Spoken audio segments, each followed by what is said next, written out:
MEGADETH's David Ellefson says that he was considered for the bassist position in Metallica after Jason Newsted left the band nearly 18 years ago. In a new interview with The Metal Voice, Ellefson was asked if there was any talk about him playing with Metallica once it was announced that Newsted had split with the group. "They didn't call me. I know that there was a conversation about considering me.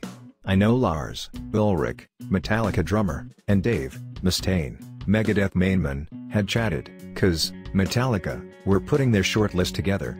And, to be honest with you, I mean, look, Metallica are great, and I'm a fan of theirs and friends with them, and I would be there to be of service with them in whatever way, but they, I think, made their decision right around the time when Megadeth had disbanded in 2002.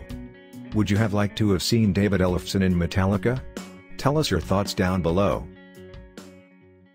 In his book called, I'm the Man, The Story of That Guy from Anthrax, Scott Ian touched on the matter of Dave Mustaine's firing from Metallica, sharing a few thoughts and memories from the old days. James Hetfield was actually the wallflower. He was quiet like Charlie Bennett with a good sense of humor and hadn't developed his rock star persona yet. He looked awkward around people, but when he was holding his guitar and screaming into the mic he was right at home. That was where he belonged, even though he never said anything on stage. That was all Dave. Mustaine was the real front man of the band. He did all the talking on stage and he had that rock star personality. He was also an out-of-control, mean drunk, but he had a sharp sense of humor. Lars Ulrich could be funny, too, and he could talk a ton of shit. He actually couldn't really play when they started. He learned by jamming along with James's songs and just got better as they went. It would be hard to imagine Lars in any other band, but he's the right drummer for Metallica. He was also the voice of the band from day one. If I were to single any of them out as someone who looked like he didn't belong, it would be Cliff Burton. Anthrax and Metallica had a certain look: tight jeans, high-top Nike or Converse sneakers, metal t-shirt, leather jacket, or denim over leather. And then there was Cliff in his bell-bottoms, cowboy boots, REM t-shirt, and jean jacket decorated with Lynyrd Skynyrd and Misfits pins. From an archived 1987 interview with NME, we check out what Slayer's Jeff Hanneman said when being asked. "So Jeff, what attracts Slayer to Satanism?" He said, "It provides such extreme lyrics, all that anarchic violence, ripping people apart. We were kinda serious about it when we started, but now it's old hat." "What were you serious about?" "We read a lot from the Satanic Bible. It's not quite the opposite of the normal Bible. A lot of its principles are just about being yourself. If you want to do something you do it, if you want to have affairs you can. But we never hold daily rituals or anything." Slayer are not into Christianity in a big way, but all that talk of red books and worshipping Satan sounds pretty religious to me. Isn't Satanism the same old crap in reverse? Yes, it's the same thing. You can get caught up in it just like any religion. What we're attacking, in a roundabout way, is the Christian TV conman. It's unbelievable, the amount of money stolen in the name of Jesus.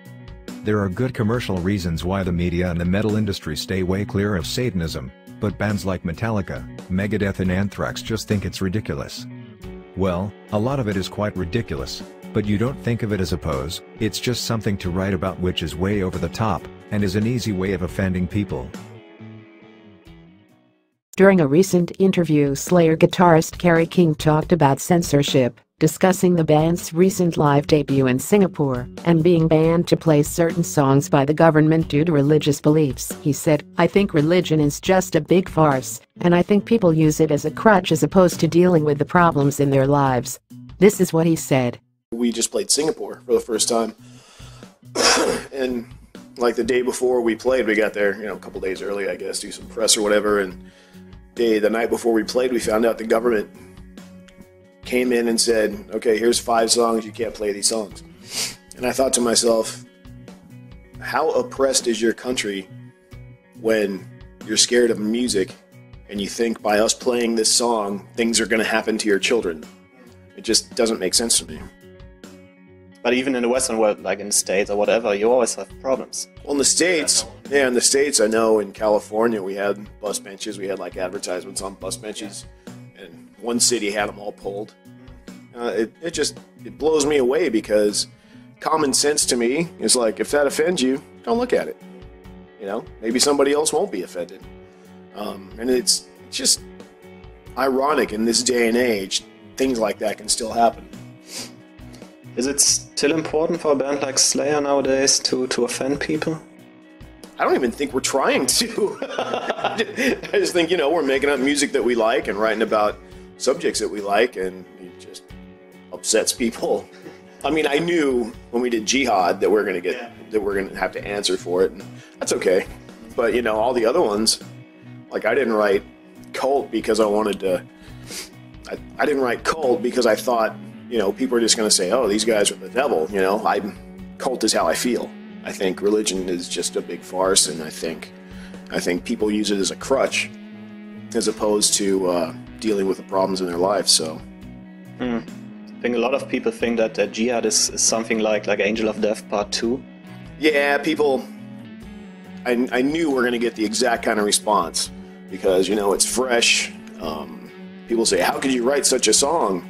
And realistically, it's just like reading the newspaper, but it's got music put on top of it, or underneath it. So you got music and you're reading an editorial from, you know, some Muslim country, you know. And because we didn't condemn it, just like we didn't do an Angel of Death, that makes us, you know, Muslim sympathizers, and it's crazy. People got too much time on their hands to think about what Slayer's doing. Just listen to the music and have fun, you know. I think people should be allowed to make their own choice. I think people should think for themselves. I think people should listen to music because they like it, not because they're listening to it to pick things out that are wrong with it.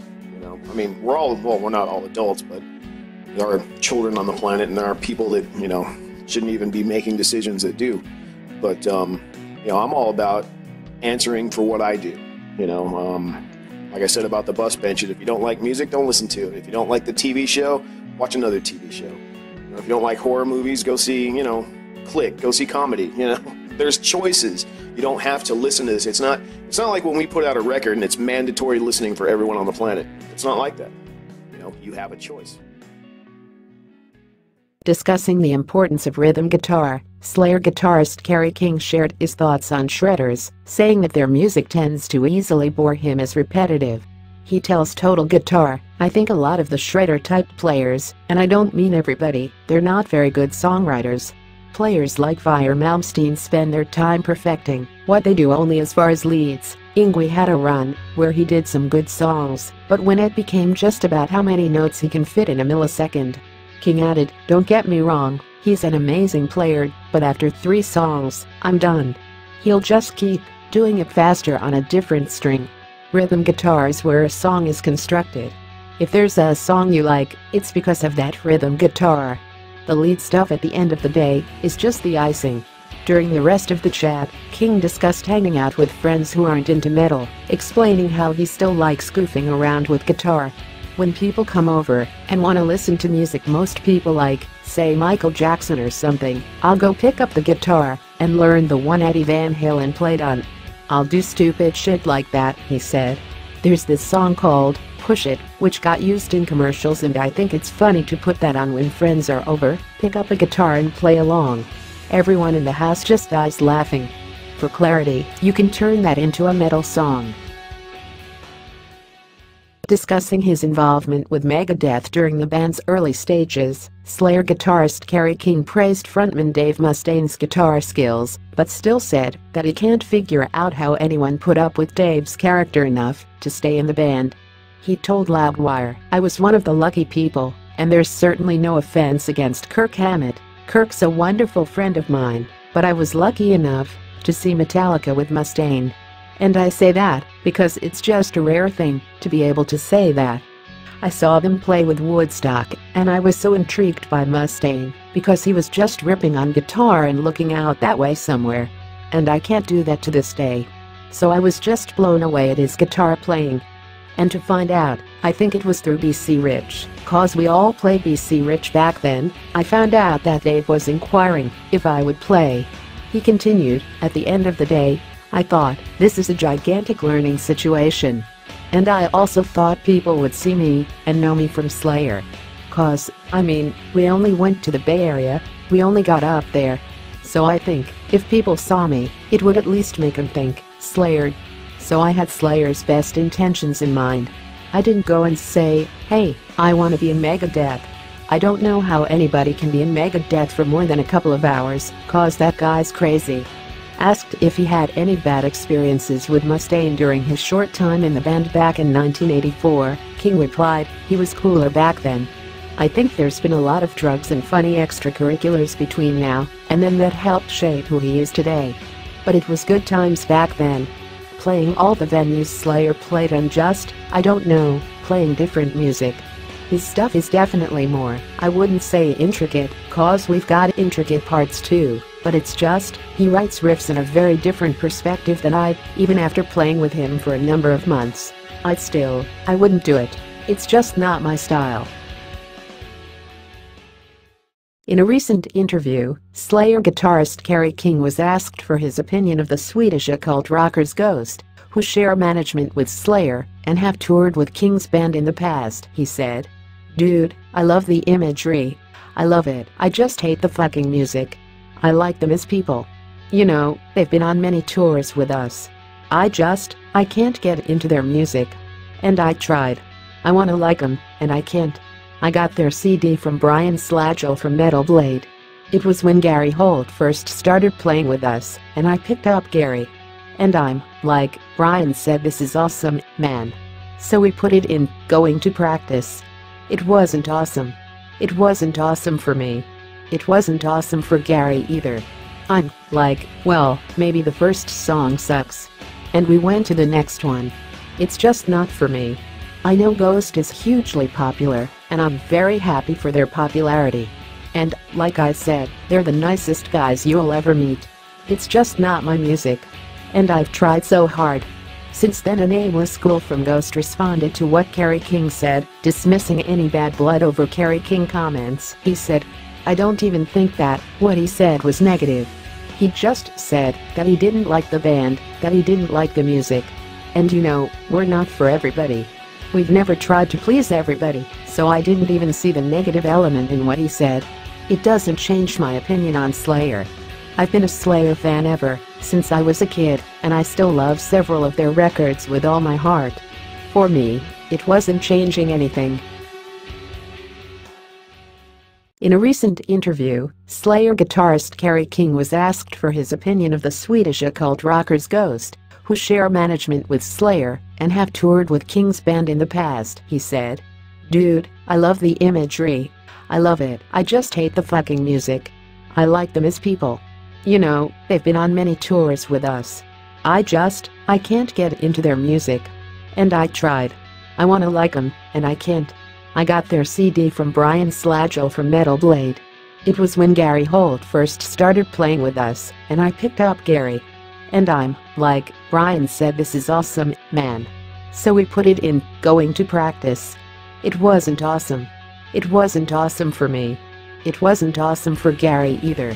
I'm like, well, maybe the first song sucks. And we went to the next one.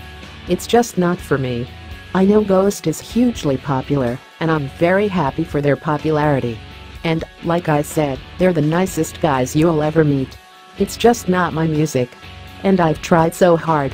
Since then, a nameless school from Ghost responded to what Kerry King said, dismissing any bad blood over Kerry King comments. He said, "I don't even think that what he said was negative. He just said that he didn't like the band, that he didn't like the music. And you know, we're not for everybody. We've never tried to please everybody, so I didn't even see the negative element in what he said. It doesn't change my opinion on Slayer. I've been a Slayer fan ever since I was a kid, and I still love several of their records with all my heart. For me, it wasn't changing anything."